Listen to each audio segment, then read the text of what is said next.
Hello बच्चों, let's see this question. Which of the following is not a significance of mitosis? A. Production of progeny having identical genetic complements.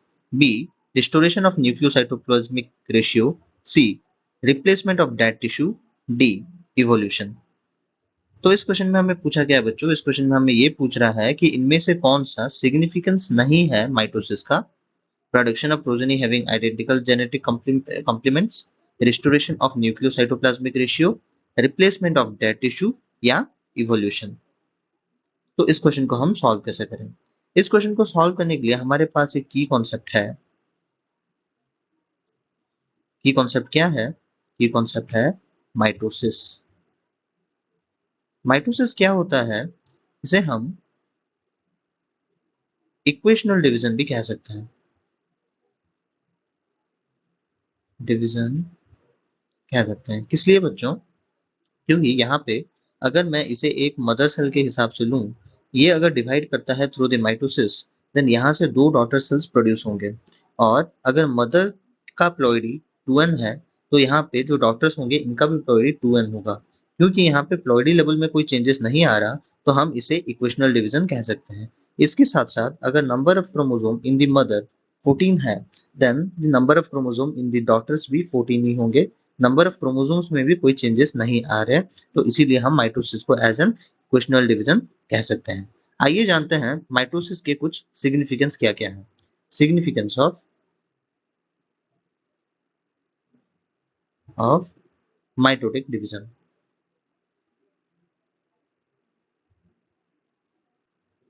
जो significance है, पहला significance आएगा, ये होगा production of progeny having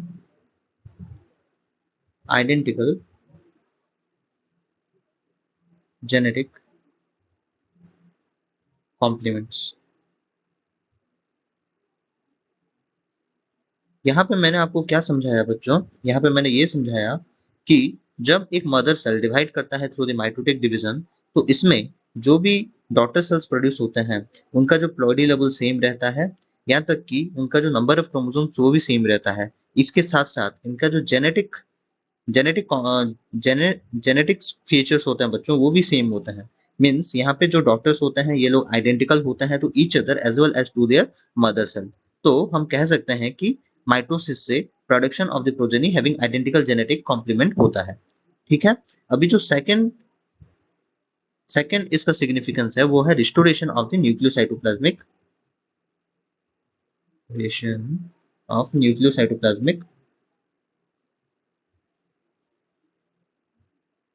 plasmic ratio. ठीक है. ये क्या होता है? जबकि सेल बहुत ज्यादा बड़ा हो जाता है और यहाँ पे जो न्यूक्लियस और साइटोप्लाज्म का ratio, nucleus upon the cytoplasm का रेशियो जब लड़खड़ाने लगता है बच्चों, तब सेलुलर डिवीजन होता है to reestablish the balance of the न्यूक्लियोसाइटोप्लाज्म.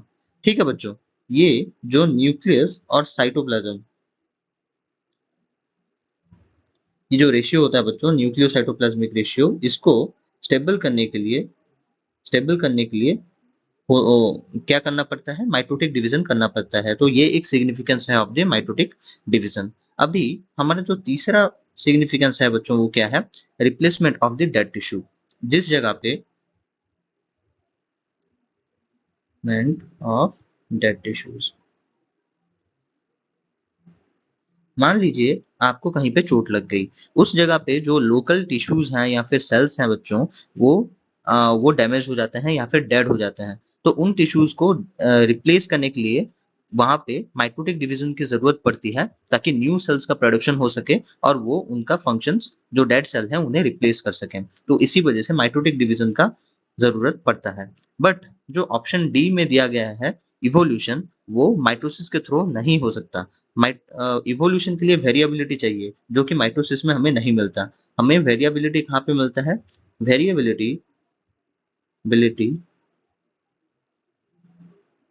In genetic genetic disease is obtained in